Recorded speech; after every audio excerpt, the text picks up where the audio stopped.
Assalamualaikum warahmatullahi wabarakatuh.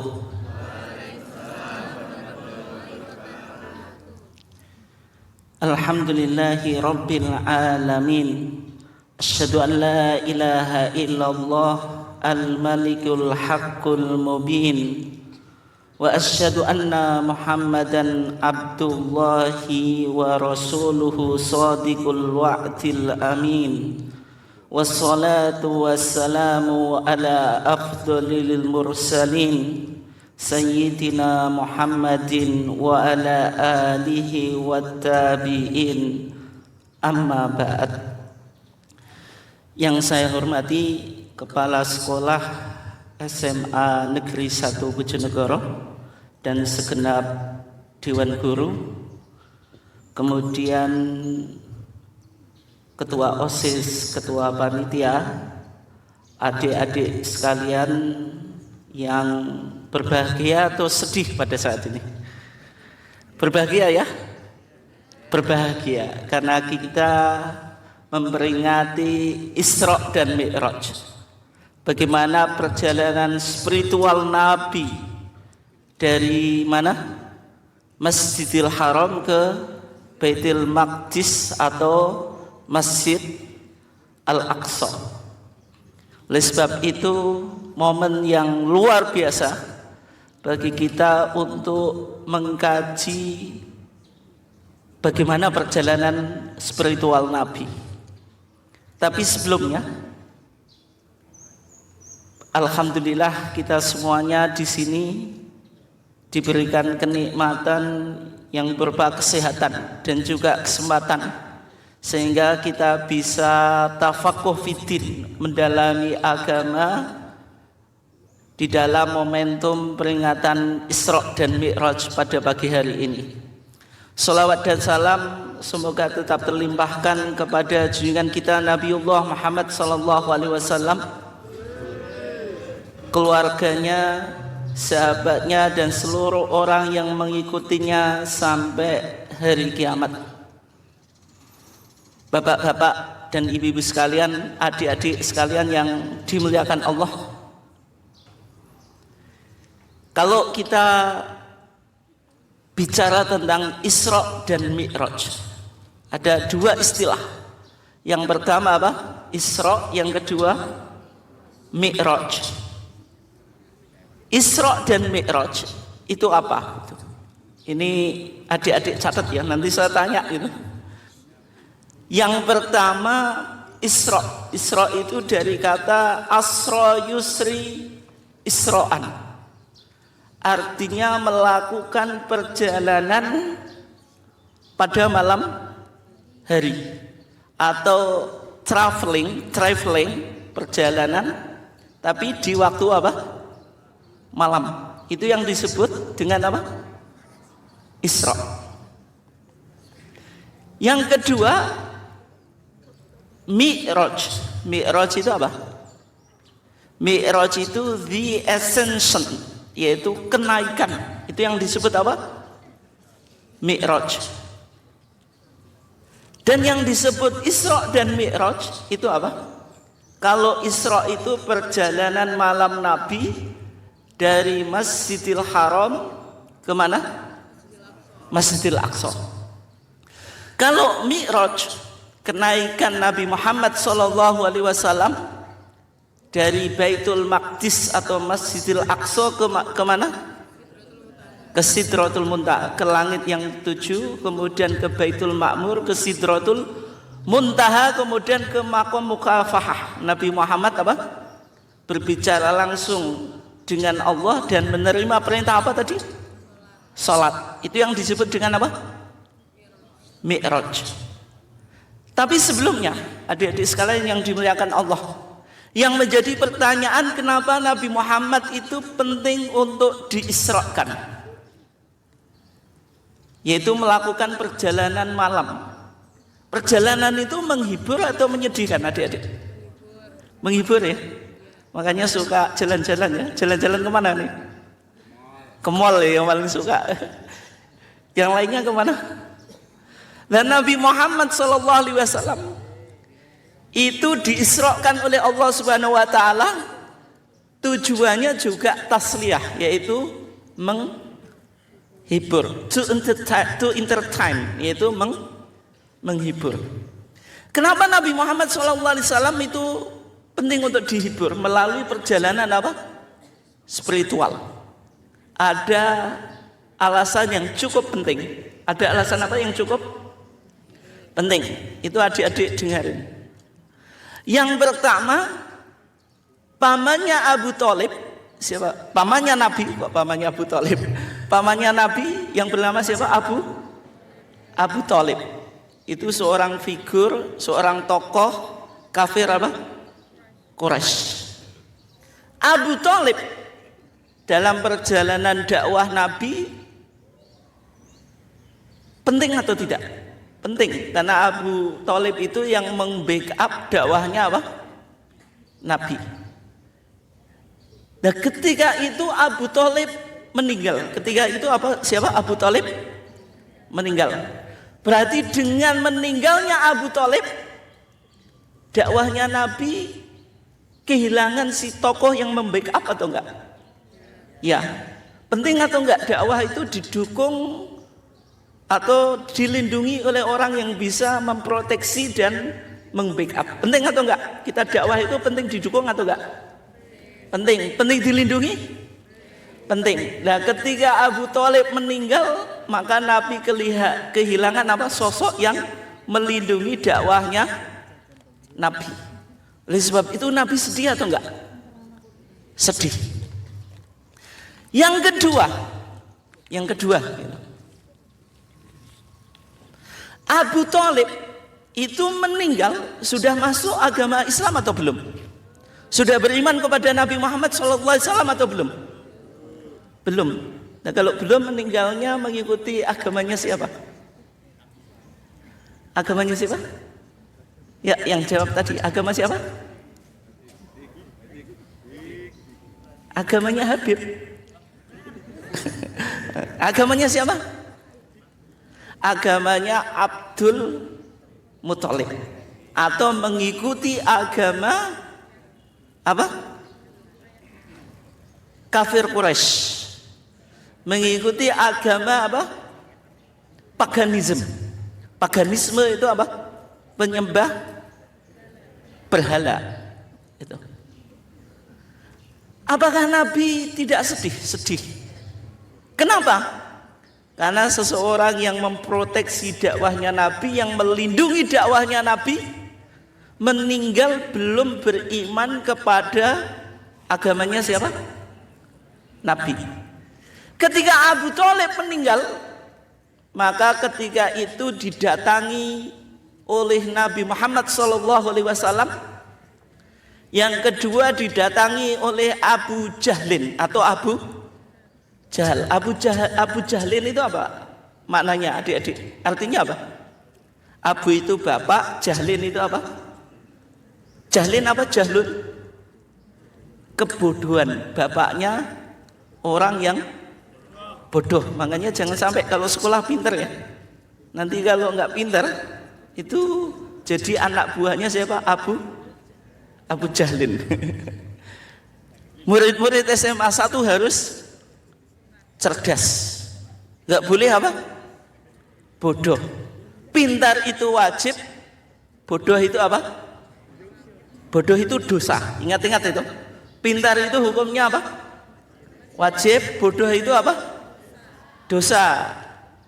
Ingin melakukan kewajiban supaya dapat pahala dan meninggalkan dosa supaya tidak disiksa ke neraka atau enggak? Iya atau enggak? Iya. Berarti apa? Pintar itu hukumnya wajib, bodoh itu hukumnya apa? Dosa. Berarti kalau bodoh terus dosa tiap hari, enggak boleh itu ya. Berarti ketika Abu Thalib meninggal didatangi oleh Nabi Muhammad SAW dan juga Abu Jahlin. Kalau orang mau meninggal itu biasanya ditalkin. Ditalkin itu apa? Diajari sebuah kata-kata atau sebuah kalimat. Kalau kita umat Islam ketika ada saudara kita yang sakaratul maut, itu diajari kalimat talqin. Kalimat talqin bunyinya apa adik-adik? La ilaha illallah.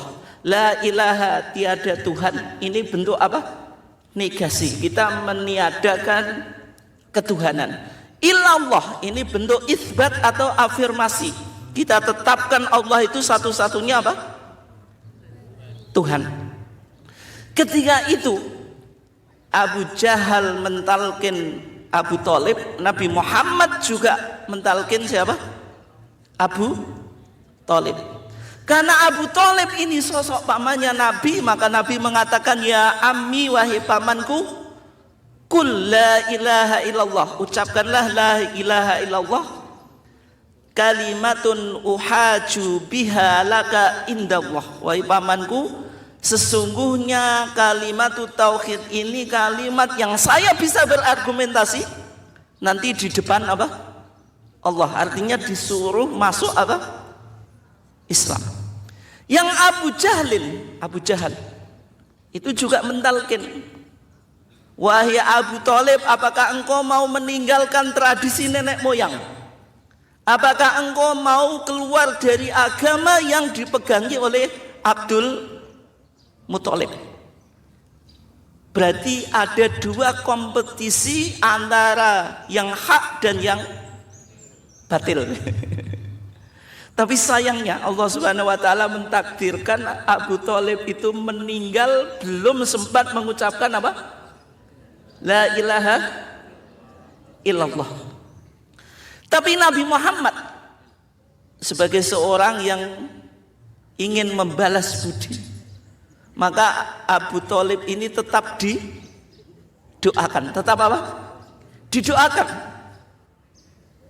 Kata Nabi apa? Ya ammi la astaghfirannallaha laka ma lam unha anhu. Wahai pamanku, sesungguhnya aku akan tetap meminta ampun untukmu selama Allah apa? Belum melarangnya. Akhirnya turun ayat yang mengatakan bahwasanya tidak pantas bagi seorang nabi dan orang-orang yang mukmin memintakan ampun kepada orang-orang yang musyrik. Dan Allah juga menurunkan dalam konteks Abu Thalib ini, innaka la tahdi man ahbabta. Wahai Muhammad, sesungguhnya engkau tidak mungkin bisa memberikan hidayah kepada orang yang engkau cintai. Siapa ini adik-adik? Yang dicintai oleh Nabi Muhammad tadi siapa? Abu Thalib. Walakin Allah yahdi man yasha. Sesungguhnya Allah yang punya otoritas untuk memberikan hidayah kepada orang yang ia kehendaki. Berarti yang penting untuk dicatat. Yang penting apa untuk dicatat? Hidayah itu ada dua. Ini didengarkan adik-adik. Hidayah itu ada dua. Yang pertama disebut hidayatud dilalah wa hidayatu irsyad. Ngasih bimbingan, ngasih petunjuk. Jadi semua dai itu hanya tujuannya apa? Membimbing dan memberikan petunjuk, menjelaskan ini yang benar, ini yang salah. Sebagaimana guru kalau mengajar di kelas membimbing adik-adik sekalian, ini yang baik, ini yang buruk, ini yang benar, ini yang salah. Yang kedua ada hidayatut taufik. Hidayatut taufik itu Allah membukakan pintu kepada seseorang untuk menerima apa? Kebenaran. Untuk menerima apa? Kebenaran. Itu disebut apa? Hidayatut taufik. Ada yang namanya taufik di sini. Nah, itu. Hidayatut taufik apa? Allah membuka pintu seseorang untuk apa? Menerima kebenaran. Itu hanya otoritas yang dimiliki siapa? Allah Subhanahu wa ta'ala. Sehingga Nabi ketika mengajak pamannya Abu Thalib masuk Islam, mengucapkan la ilaha illallah, mau atau enggak? Mau atau enggak tadi? Tidak. Kenapa? Karena Nabi itu hanya mengajak umatnya untuk berbuat baik. Ini yang benar, ini yang salah. Sebagaimana guru-guru ngajak jenengan anak-anak kalau belajar yang rajin, kalau ada PR dikerjakan. Buktinya semuanya mengerjakan atau tidak? Yang betul. Muka-mukanya banyak yang nggak ngerjakan PR ya. Oh, saya jujur itu, jujur nggak ngerjakan ya? Atau jujur ngerjakan? Nah, itu harus mengerjakan, nggak boleh tidak mengerjakan. Meskipun guru-guru sudah ngasihkan punishment kepada adik-adik yang nggak mengerjakan PR, dikasih punishment. Punishmentnya apa? Suruh apa? Suruh nyanyi. Enak sekali ya. Nggak mengerjakan PR kok cuma suruh nyanyi. Padahal guru-guru sudah mati-matian meminta adik-adik untuk mengerjakan apa? PR. Berarti guru itu hanya memiliki hidayah apa tadi? Hidayatu irsyad wa dilalah. Tidak sampai bisa membuka hati. Kalau anak-anak disuruh mengerjakan PR pasti semuanya mau. Karena hidayatu taufik itu hanya otoritas siapa? Allah Subhanahu wa ta'ala. Bisa dipahami ya? Berarti hidayah ada dua.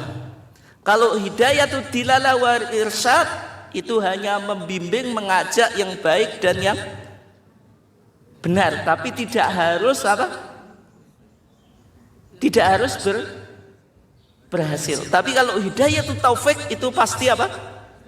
Berhasil. Kenapa? Karena otoritas Allah semata. Bisa dipahami ya? Berarti kalau Nabi Muhammad mengajak pamannya untuk masuk Islam, pamannya masuk Islam atau tidak? Tidak. Berarti Nabi Muhammad dakwahnya gagal. Gagal atau enggak? Tidak. Kenapa? Karena tugas Nabi hanya menyampaikan. Otoritas untuk membuka hati seseorang menerima kebenaran itu otoritasnya siapa? Allah. Oke, bisa dipahami ya? Bisa. Oke. Yang kedua, alasannya Nabi itu diisrakan karena ketika itu sosok istri Nabi Muhammad yang tercinta. Istrinya Nabi Muhammad ada berapa adik-adik? Ada berapa ya? Ada berapa? Nah, daripada susah menyebutkan angka, sebutkan namanya saja. Khadijah, terus siapa lagi? Aisyah, terus siapa lagi? Pasti sudah nggak bisa ya. Setelah itu siapa? Siapa? Ruqayyah, Zainab, siapa lagi? Nggak hafal loh. Nah itu nanti perlu untuk dilihat siapa istrinya Nabi itu. Oke ya. Berarti ketika itu Siti istrinya Nabi yang bernama Khadijah itu meninggal. Khadijah itu sosok istri yang penting atau tidak bagi Nabi? Kok yang jawab mas-masnya saja? Kenapa mas penting? Keistimewaan Khadijah itu apa? Ya, karena yang pertama kali menerima dakwahnya Nabi. Yang kedua, apa? Kasih alasan lagi. Yang sebelah sini. Karena mendukung dakwahnya Nabi. Dukungan secara psikologis atau finansial? Finansial dan psikologis. Berarti Nabi punya istri kaya atau tidak adik-adik? Punya istri kaya penting atau enggak? Oh, yang jawab adik-adik ya was-was. Kenapa punya istri kaya itu penting? Kenapa? Kenapa mas? Hah? Kenapa? Punya istri kaya penting kenapa? Kenapa? Kenapa punya istri kaya penting? bisa melakukan segalanya. Segalanya butuh, masa sih? Masa segalanya butuh uang? Enggak juga. Segalanya butuh uang. Ada yang jawab ya, ada yang jawab tidak. Tapi intinya istri kaya itu apa? Penting. Kenapa? Karena kalau kekayaan digunakan untuk memperjuangkan kebenaran, untuk mensupport dakwahnya Nabi, yang namanya dakwah butuh dukungan finansial, keuangan atau tidak? Iya, gitu. Dan juga secara psikologis memberikan motivasi kepada suami, penting atau enggak mbak-mbaknya? Nanti kalau jenengan punya istri, punya suami, mohon maaf, biar nggak ngantuk. Nabi kalau lulus jangan langsung nikah ya, kuliah dulu, jangan cepet-cepet apa nikah. Atau sekarang sudah dipesan mbak? Belum toh?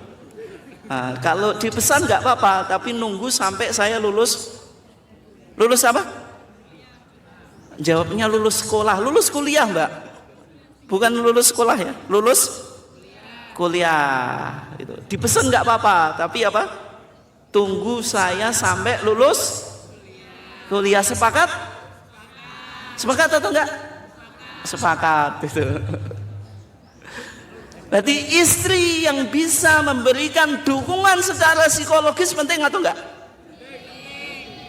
Setiap orang yang sukses, laki-laki yang sukses, ada apa?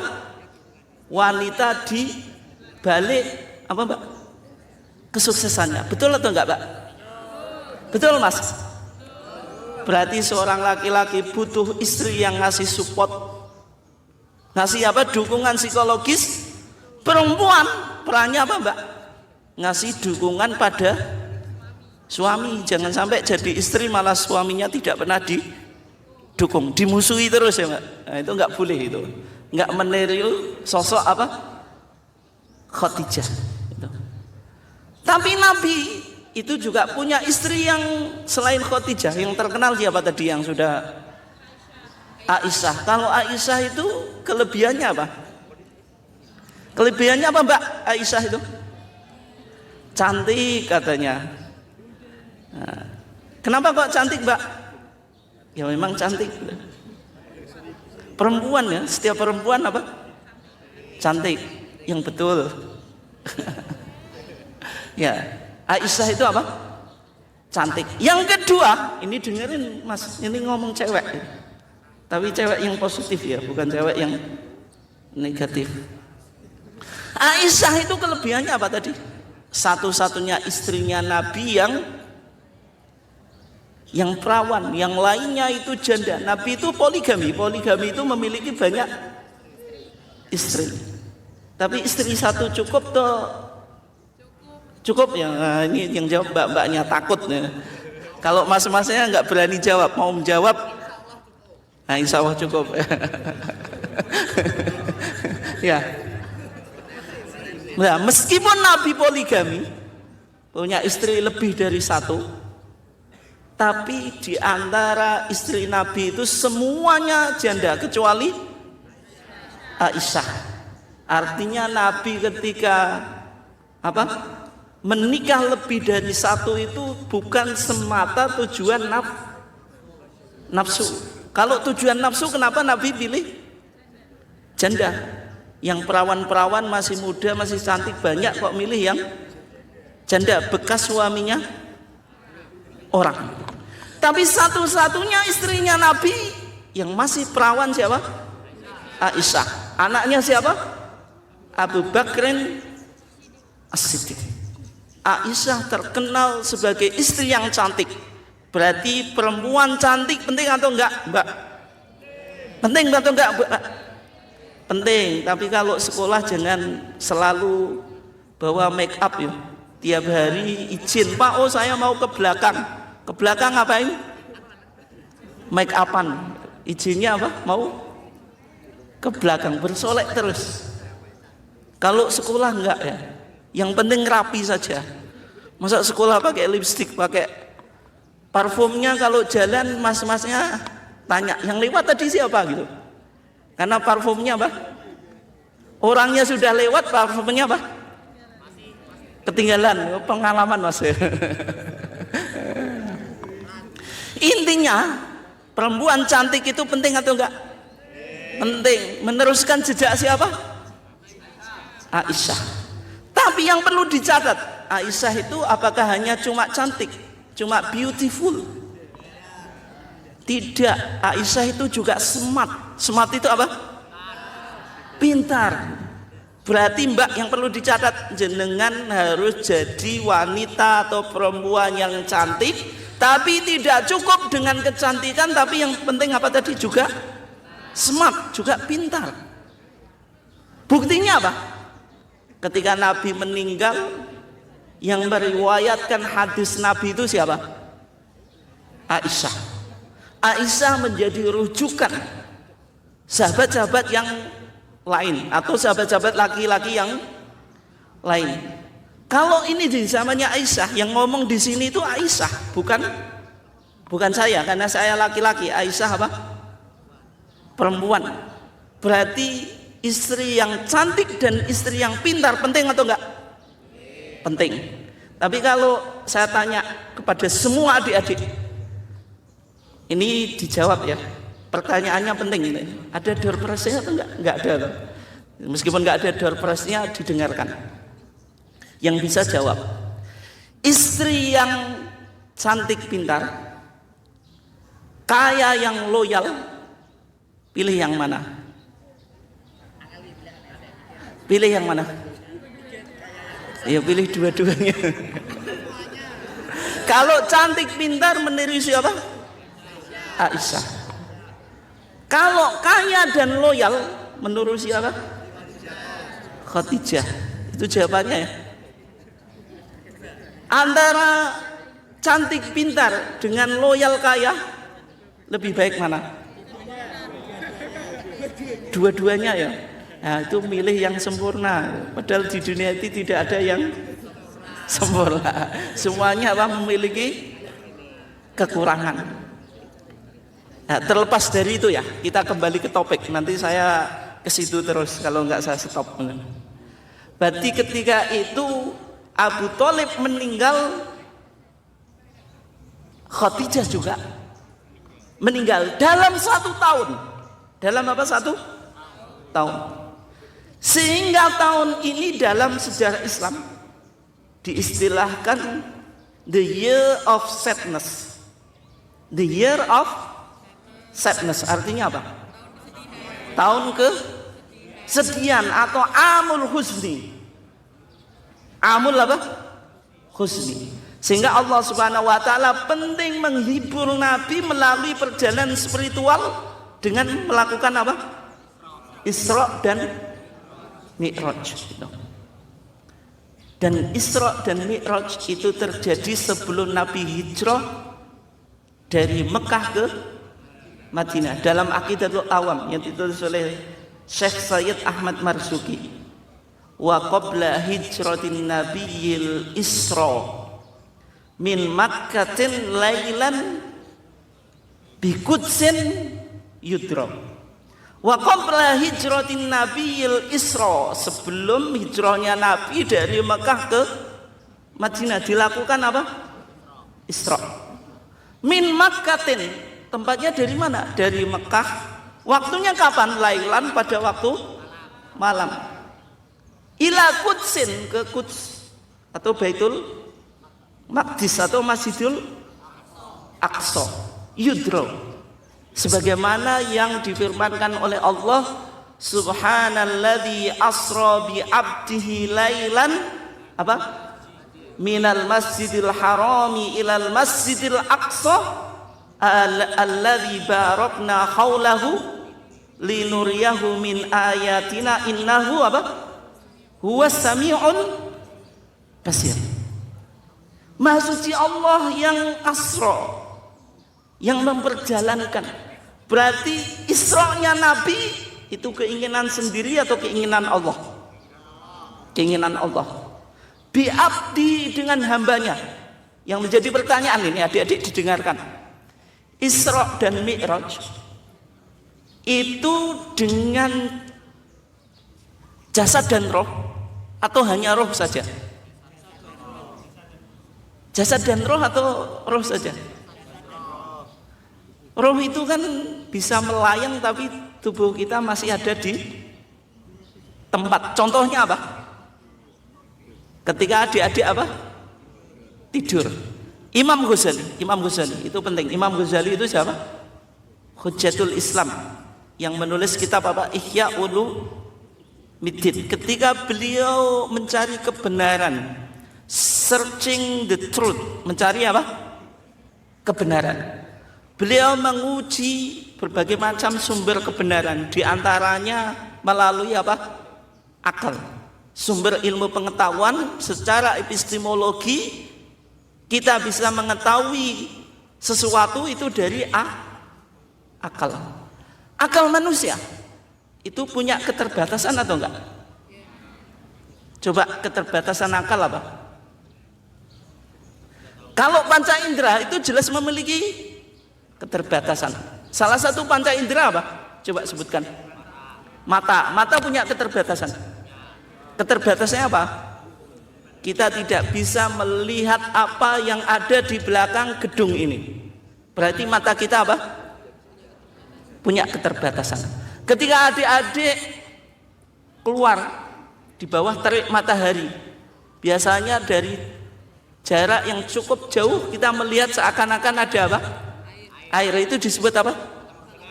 Fata Morgana. Berarti penglihatan kita punya keterbatasan. Contoh kalau panca indera punya keterbatasan, sehingga Imam Ghazali tidak percaya pada panca indera. Imam Ghazali pindah kepada akal, rasio. Tapi akal juga punya keterbatasan. Keterbatasannya apa? Padahal akal kita bisa memikirkan semua hal.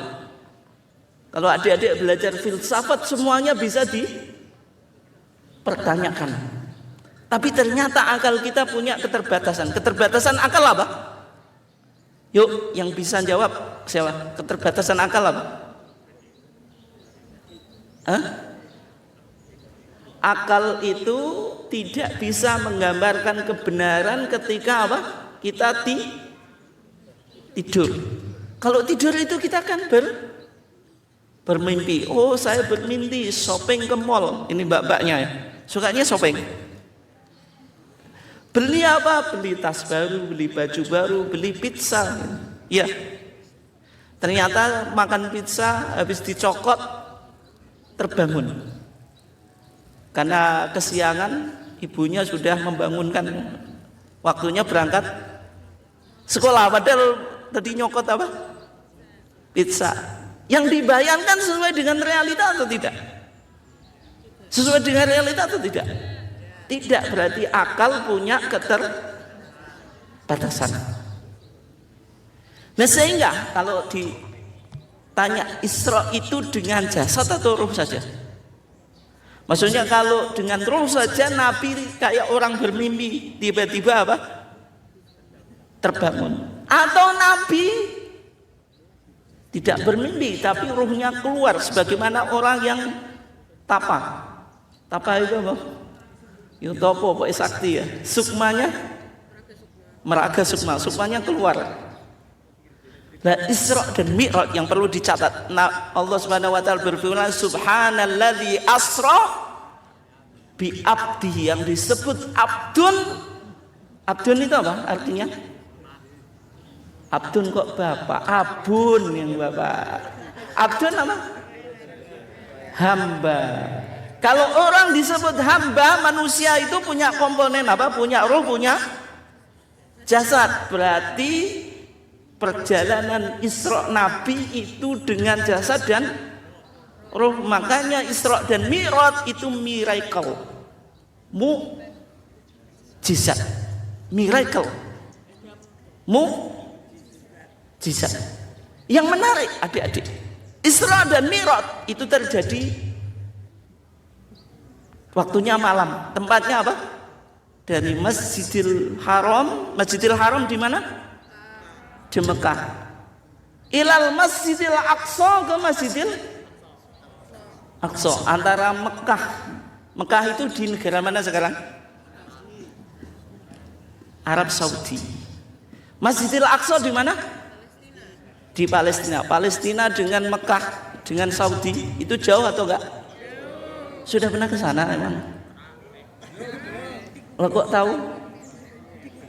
Oh, di Google. Ya itu karena kita di dunia globalisasi ya.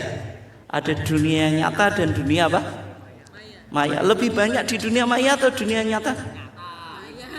Maya. Yang nyata dilupakan, yang maya apa? Diingat-ingat selalu. Padahal yang betul, yang real itu dunia nyata atau dunia maya? Kalau kita sekarang sudah punya dua dunia itu. Nah tadi ya, berarti Masjidil Haram di Mekah ke Masjidil Aqsa. Di zamannya Nabi, bagaimana perjalanan ilmu pengetahuan? Apakah sudah ada pesawat? Kereta api? Motor? Nabi kalau berangkat ke masjid naik motor atau naik sepeda? Naik onta. Berarti Nabi tidak pernah pergi ke masjid dengan apa? Naik sepeda atau motor, tapi yang ada naik onta. Di waktu itu bangsa kafir Quraisy sudah diajak berpikir tentang apa? Sebuah perjalanan spiritual supranatural yang tidak bisa dipikir secara rasional. Menunjukkan apa?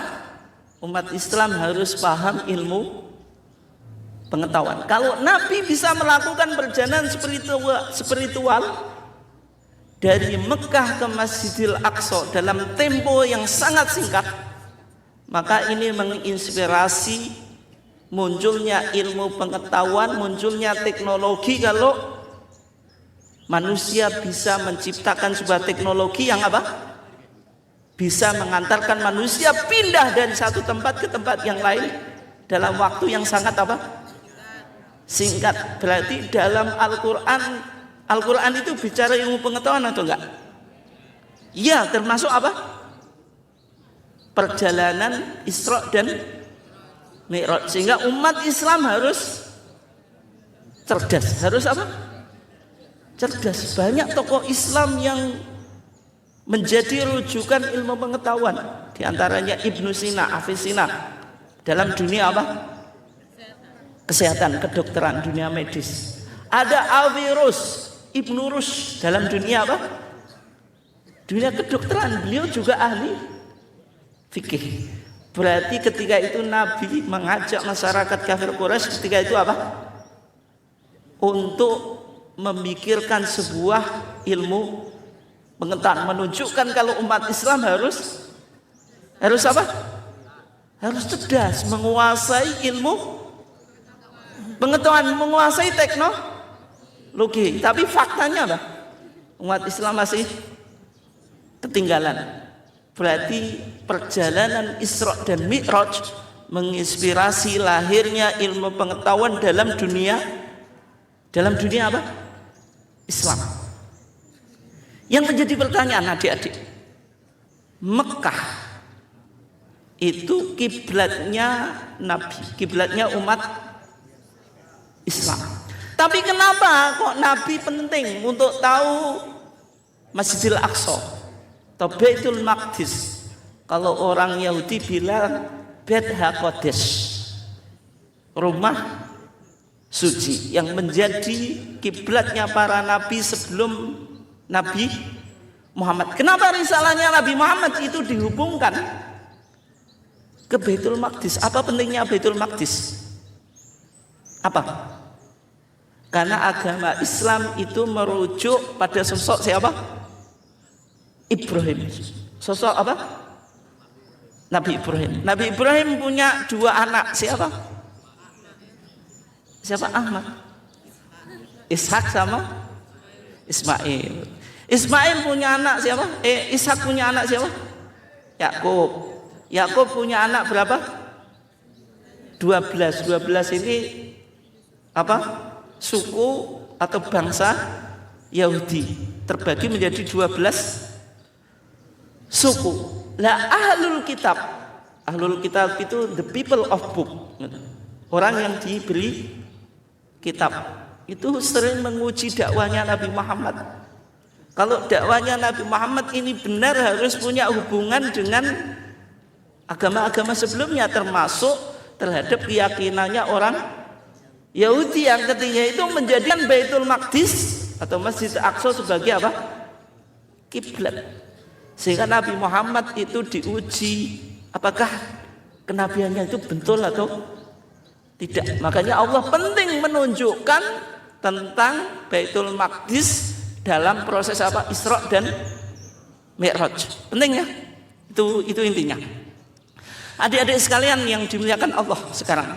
Itu kalau Isra. Lah sekarang tadi yang disebut Mi'raj apa? Dalam Aqidatul Awam dikatakan wa ba'dal Isra'i urujun lis sama. Setelah terjadinya Isra, Nabi diangkat ke langit. Ketika Nabi Muhammad SAW diangkat ke langit, maka Nabi Muhammad naik ke langit yang 7. Berarti langit itu ada berapa? Ada 7. Menunjukkan kalau Islam bicara ilmu apa? Pengetahuan. Langit itu ada 7 lapis. Di langit pertama Nabi Muhammad ketemu Adam. Adam itu siapa? Bapaknya umat manusia. Asal usulnya Nabi Muhammad itu dari Adam. Adam diciptakan dari apa? Dari tanah. Khalaqahu min turabin tsumma qala lahu kun fayakun. Dari tanah, ketika Allah bilang kun fayakun, maka jadi. Meskipun ada teori ilmu pengetahuan bahwasanya manusia itu dari apa? Evolusi dari apa? Kera. Siapa tokohnya? Nah, itu Charles Darwin menulis buku namanya The Origin of Species. Asal usul spesies, memunculkan the theory of evolution. Teori apa? Evolusi. Tapi dalam pandangan Islam, perspektif Islam, manusia itu diciptakan dari Adam. Dan Nabi Muhammad ketemu Nabi Adam di langit yang pertama. Di langit kedua Nabi Muhammad bertemu dengan Isa ibn Maryam. Kalau orang Kristen menyebut apa? Yesus Kristus. Dan Yahya ibn Zakaria atau Nabi Yahya. Orang Kristen nyebut Yohanes Pembaptis. Itu di langit kedua. Di langit kedua Nabi Muhammad ketemu siapa? Nabi Isa, seorang nabi yang lahir tanpa bapak. Punya ibu atau enggak? Punya. Kalau Nabi Adam enggak punya ibu, enggak punya bapak. Kalau adik-adik sekalian punya ibu, enggak punya bapak. Hanya itu saja. Semuanya lahir dari seorang ibu dan seorang apa? Bapak. Kemudian di langit ketiga Nabi Muhammad ketemu dengan Yusuf. Dengan siapa? Yusuf. Mbak-mbaknya saya tanya, Nabi Yusuf dengan mas-masnya ini ganteng mana? Berarti nggak ada yang punya cewek, Pak, Mbak, dengan mas-masnya? Atau nggak sesuai dengan kriteria ya? Karena standar ketampanannya di bawah Nabi Yusuf. Dibilang sepakat mas, katanya sampean dengan Nabi Yusuf apa? Ganteng Nabi Yusuf. Harus tahu diri mas. Kalau dengan apa? Kalau sampean ngaku lebih tampan, itu mbak-mbaknya nggak bakal percaya atau enggak mbak? Nggak percaya. Nabi Yusuf itu seorang nabi yang cukup apa? Yang luar biasa apa? Ketampanannya. Di langit yang keempat Nabi Muhammad ketemu Nabi Idris. Ini dengarkan, Nabi Idris itu penting. dalam peradaban literasi. Dalam peradaban apa? Literasi. Karena Nabi Idris itu dari kata darosa, lahir kata madrasah, yang mengajar disebut mudaris. Tempat belajar namanya madrasah. Pelajaran disebut darsun. Semuanya dari akar kata apa? Rudwut apa? Dal, ro, sin. Orangnya, nabinya disebut Idris. Berarti apa? Nabi yang pertama kali diajarkan menulis dengan pena. Nabi yang mengenal peradaban literasi. Sehingga kalau ditanya siapa nabi pertama yang mengenal tradisi atau budaya literasi, Nabi Idris. Gitu. Nabi siapa?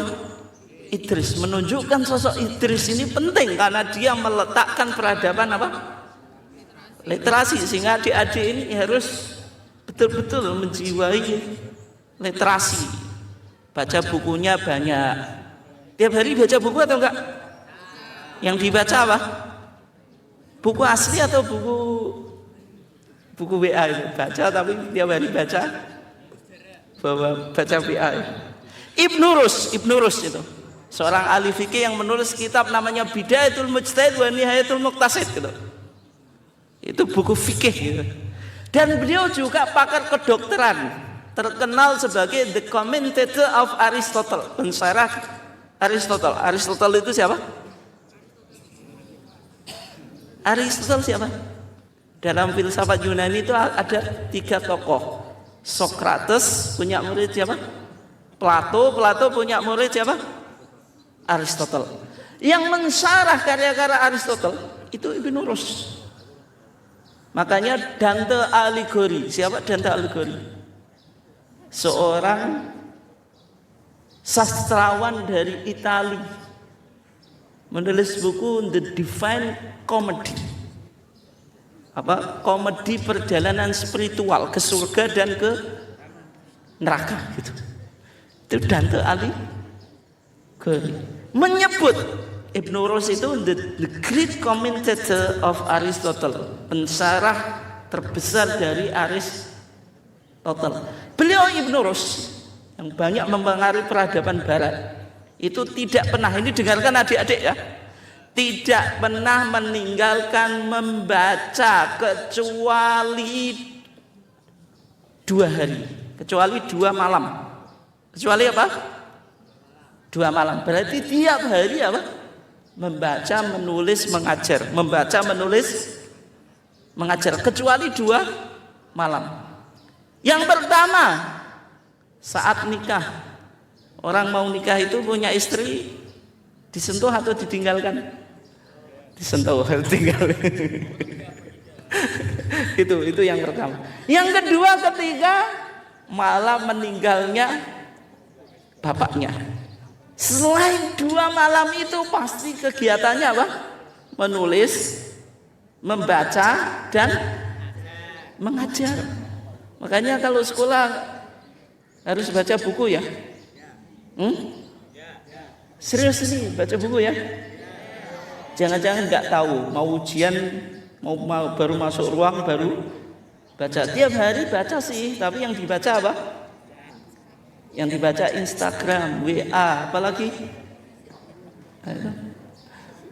harus baca buku yang ada apa? Ilmu pengetahuan sebagaimana siapa? Ibnu Rus. Itu ketika kita bicara tadi peradaban Nabi, peradaban literasi yang diletakkan oleh siapa? Nabi Idris. Di langit kelima Nabi Muhammad ketemu Harun itu siapa? Nabi, betul. Nggak salah, itu betul. Harun, saya sebutnya Nabi Harun kok. Harun itu jurbilnya Nabi Musa. Musa itu seorang tokoh yang luar biasa, akan tetapi kalau ngomong itu tidak begitu fasih. Kenapa? Cadel, karena pernah makan apa? api. Sehingga meminta supaya Allah memberikan asisten. Diutuslah Nabi Harun sehingga bisa berargumentasi di depan Fir'aun.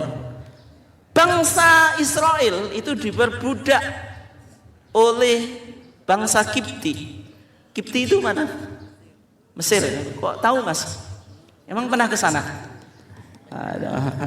Harus punya cita-cita ke sana. Biar tahu apa? Biar tahu apa? Mesir, tahu piramida. Ada yang pernah ke piramida di sini? Nggak pernah ya? Kasihan itu. Nggak pernah jalan-jalan ke sana ya? Di Mesir itu ada piramida. Itu apa? Kuburannya Fir'aun. Fir'aun itu gelar raja Mesir. Tapi Nabi yang atau Fir'aun yang hidup di Mesir di masa Nabi Musa itu Fir'aun yang keberapa? Ramses II. Makanya kalau adik-adik pernah ke Mesir gitu, nanti ada stasiun namanya Ramses, Mahatoh Ramses. Itu merujuk pada apa? Sosok Fir'aun itu. Berarti Nabi Harun itu sebagai seorang yang cakap dalam bicara. Kemudian di langit ke-6 Nabi Muhammad ketemu Musa. Musa itu satu-satunya nabi yang banyak disebut dalam Al-Quran. Nabi yang sering disebut dalam Al-Quran itu Nabi siapa? Musa. Wa kallamallahu Musa taklima. Dan Nabi satu-satunya Nabi yang pernah bicara dengan Allah secara langsung itu Nabi Musa. Di langit yang ke-7 Nabi Muhammad ketemu Nabi Ibrahim yang menjadi sosok peradaban besar. 3 agama semuanya merujuk pada sosok siapa? Ibrahim. Agama Yahudi menyebut Nabi Ibrahim itu Avinu Avraham, bapak kita Ibrahim. Orang Kristen ketika bicara tentang genealogi Yesus Kristus, inilah silsilah Yesus Kristus, anaknya Daud, anaknya Ibrahim. Itu dalam Injil Matius pasal 1 ayat 1. Nabi Muhammad, Nabi Ibrahim bagi umatnya Nabi Muhammad sosok yang penting. Kenapa adik-adik? Coba tunjukkan bukti kalau kita umat Islam itu mengagungkan Nabi Ibrahim. Apa buktinya? Yang dari kita lah berbicara Isra Mi'raj ini ya. Apa inti dari ajaran Isra dan Mi'raj? Apa? Salat. Ketika salat kita tunjukkan bacaan salat yang menunjukkan kita mengagungkan Nabi Ibrahim. Yuk, ada yang bisa jawab? Yang bisa jawab kasih tahiyat akhir. Bunyinya apa? Kalau tahiyat awal tidak? Enggak ada. Bunyinya gimana? Yuk bantu Mas, ini mbaknya sudah ngasih keyword. Ya jawab gimana Mas? Oh, ketika kita membaca sholawat apa? Kama sholaita ala Ibrahim wa ala ali Ibrahim, atau kama sholaita ala Sayyidina Ibrahim wa ala ali Sayyidina Ibrahim.